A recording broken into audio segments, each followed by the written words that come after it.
noite! Está no ar mais uma edição do programa Direito da Gente. Hoje iremos falar sobre direito dos idosos.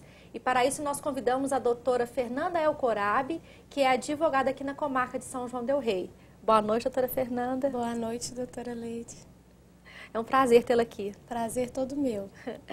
Bom, no dia 15 de junho, na última segunda-feira, comemoramos o Dia Mundial de Combate à Violência contra o Idoso.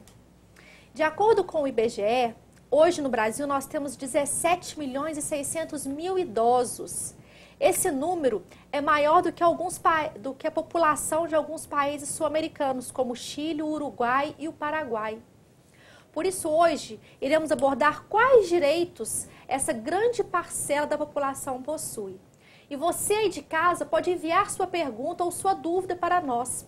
O nosso telefone é o 3372-3720 e temos também o celular que mensagens e o WhatsApp, que é o 9972-1640. Doutora Fernanda, existe alguma lei específica que protege o idoso? Sim, doutora Leide. Em primeiro lugar, eu quero dar boa noite aos telespectadores, agradecer pela oportunidade. E hoje a gente está com um tema tão interessante e tão importante na nossa população aqui do Brasil. Como você disse, doutora Leide, são inúmeros idosos, né? A maior que a população de alguns países da América do Sul. Então, essa lei que o Brasil tem, ela está em vigor desde 1º de outubro de 2003 e é o nosso Estatuto do Idoso. E esses nossos idosos que merecem ser tratados com tanto carinho e atenção, eles têm, além do Estatuto impresso na lei, no vadimeco, ele tem também o Estatuto de Bolso. Todos os idosos poderiam ter esse estatuto no seu bolso, porque isso é muito importante. Toda a vida de nós, futuros idosos, o futuro da população é ficar idosa. Então, toda a vida dela, o direito e os deveres, garantias constitucionais está previsto ali nesse estatuto. Ah, que maravilha. Nós vamos explorar bem esse estatuto aqui durante o nosso programa. Sim. Bom, doutora, a partir de que idade pode ser considerado idoso no Brasil? Segundo o Estatuto do Idoso no Brasil, a partir de 60 anos já é considerado idoso. Então, a partir dos 60 anos completos, a pessoa brasileira ela é considerada idosa. Porque antes era 65, não era? Eram 65 anos. E alguns direitos, mesmo a pessoa tendo 60 anos, ela não adquire quando ela alcança os 60 anos. Porque alguns direitos, como o de locomoção intermunicipal ou interestadual, a pessoa precisa contar com 65 anos. Ah, tá. Porque tem eu sei que há uma divergência, inclusive aqui em São João del Rei, tinha uma lei municipal que garantia, depois acho que ela foi revogada, com relação ao transporte municipal, não foi? Isso. Com relação às leis municipais, cada município no Brasil, ela tem a sua lei, né? Cada município, mas tudo de acordo com a Constituição Federal. Claro. Ninguém pode ultrapassar os limites da Constituição. Então, tanto é que o nosso Estatuto do Idoso, ele é com base e as principais descrições que estão no Estatuto estão no início, que é onde tem as garantias do indivíduo, porque todo cidadão tem que ter respeitado, em primeiro lugar, a dignidade da pessoa humana. Então, além dele ser um cidadão brasileiro, de ter respeitado os direitos individuais como pessoa, ele ainda tem um plus, porque ele é considerado idoso. Isso até hoje em dia é muito discutido, porque uma pessoa de 60 anos hoje em dia não é idosa, né? Não. Algumas pessoas até se sentem ofendidas de falar que é idoso com 60 anos, né? É verdade. Eu tenho um caso na família, que eu tenho uma avó de 96 e ela é super jovem. Acho que a idade realmente ela está na cabeça da pessoa, Com né? certeza. Doutora, o idoso, já falamos um pouquinho a questão do transporte, vamos explorar mais um pouco, mas eu queria perguntar se o idoso tem direito a desconto em eventos culturais e de lazer, teatro, shows, essas coisas. Isso é muito interessante, doutora Leide. Por quê? Porque todos os idosos está previsto no Estatuto do Idoso esse desconto de 50%.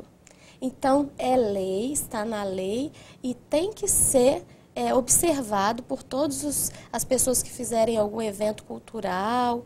É reservado ao idoso 50% de desconto na entrada dos eventos, assim como para os estudantes com a carteirinha.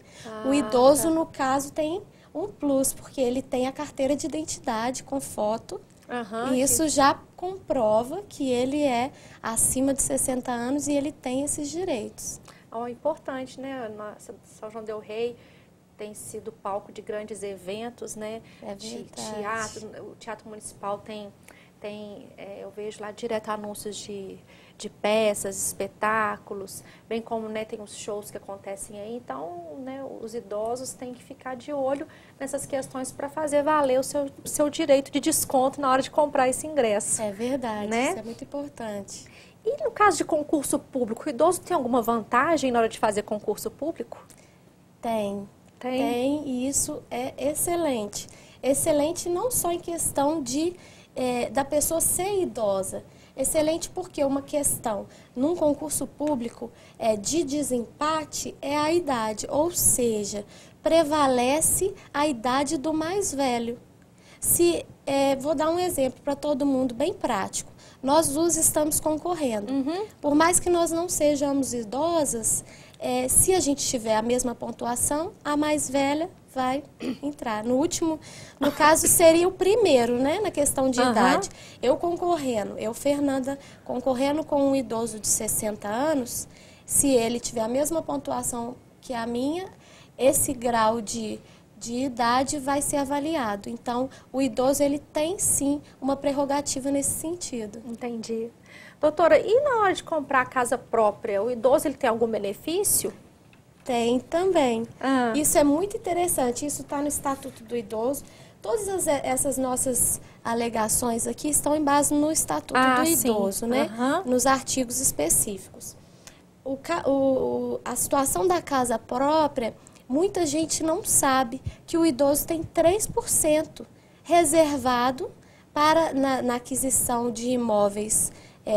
No caso, eu não posso garantir que o Minha Casa Minha Vida possui, mas está na lei que a reserva é de 3% das unidades residenciais para atendimento aos idosos.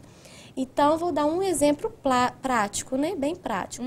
Suponho que sejam 100 imóveis, né? 100 imóveis residenciais. 3% desses 100 imóveis são reservados preferenciais aos idosos. Sim. Então, muita gente, a população não sabe disso, né, doutora? Com certeza, né? Além disso, tem a implantação também de equipamentos nas áreas de lazer. Quando a gente vê equipamentos para os idosos fazerem ginástica, isso tudo é previsão de texto de lei. Então, é direito do idoso praticar um esporte. Entendi. É direito do idoso ter essas vagas reservadas na aquisição de um imóvel. Além disso, tem a eliminação de barreiras arquitetônicas e urbanísticas para garantir o acesso aos idosos. Então, se a pessoa for idosa, ela tem que garantir para ela, um condomínio, uma rampa, um lugar para a pessoa encostar a mão, para se locomover. Um corrimão, né? Um corrimão. A palavra me fugiu, muito obrigada. Então, tem que ter esse corrimão. Isso tudo é preocupação não só exagerada das pessoas, não. Está na lei. É direito do idoso. O próprio Corpo de Bombeiros exige, né, o cumprimento dessas determinações para ter expedição de alvará. Claro, né? E assim, a atenção ao idoso, ela deve prevalecer.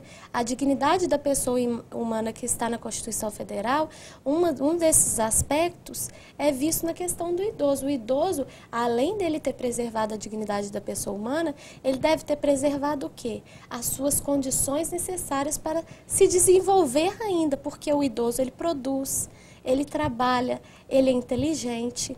O idoso no Brasil com 60 anos é muito ágil, ativo, né? É muito ativo. A expectativa de vida desse idoso, hoje em dia, não há nem que se falar a palavra idoso, né? Porque a pessoa é tão ágil e tem tantas qualidades que ela pode ir e vir, e esse é um direito estabelecido na Constituição e também no Estatuto do Idoso, que a pessoa ela tem que ter esse direito de ir e vir. Ah, muito bem. Nós vamos continuar falando sobre isso no próximo bloco. E você aí de casa pode enviar perguntas para nós. O nosso telefone é o 3372-3720 e temos o celular que recebe mensagens, SMS e também via WhatsApp, que é o 9972-1640. Não sai daí, nós voltamos já já.